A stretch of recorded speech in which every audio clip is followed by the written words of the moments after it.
Magandang umaga mga kamaglulupa. Medyo ano tayo inuubot sa sinisipon. Kaya ang lulutuin natin sa araw na to is yung may sabaw. Simpleng sabaw lang po ang gagawin po natin, pero masustansya at masarap. Yan po. So sisimulan ko na po ito. Pakita ko po sa inyo yung ingredients. Okay, ito po yung ingredients po natin. Meron tayo rito bawang sibuyas. Bawang sibuyas. Pwede rin, lagyan nyo na ba kung gusto nyo. Pero ako, sibuyas, kamatis, luya. Hindi ko na binata yung luya. Okay lang yan. Tapos, ang lalagay po natin gulay is yung malunggay. Ang bakit ng malunggay ngayon dahil siguro malamig. Yan sa panon siguro. Yan ang malunggay. Hugasan maigi. Tapos po, meron po tayo itong yellowfin. Yung ulo niya. Saka, syempre, lagyan natin laman yan. Tapos, may nakita ko sa rep na tira hipon Yan, kaya isama na rin natin yan. Pwede na yan. Okay, luto na tayo. Yung ulo na. Pagsabay-sabay natin. Ang pangalan ng vlog na to yung pagkain na mabisang gamot sa ubo at sipon. Yun. Lutuin muna po natin yan. Yun, nakakulo na.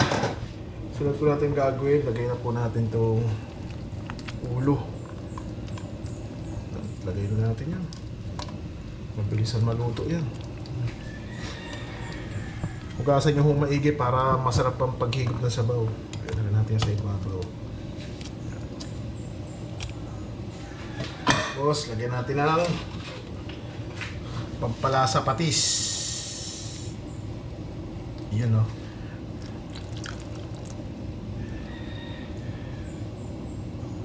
Lagyan natin.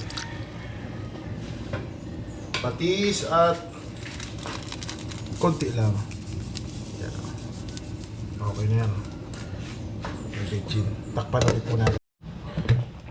Ayun na, ulo na mga kamaglulupa. Ilagay na po natin to kalamansi. Mga 7 kalamansi yan na malalaki. Yan, para tanggal talaga yung sipon sa kaubo natin.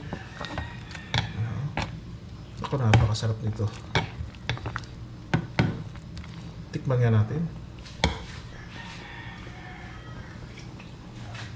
Ayos.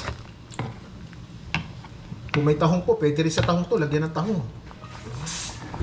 Pagkatapos po niyan, lagay na po natin ang malunggay.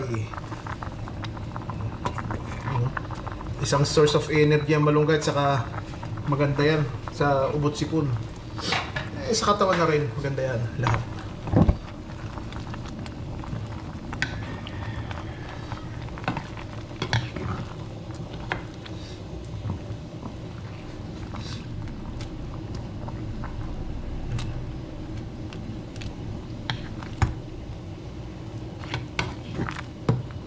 Yun.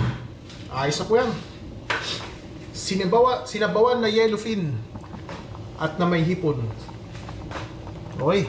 Maraming salamat po.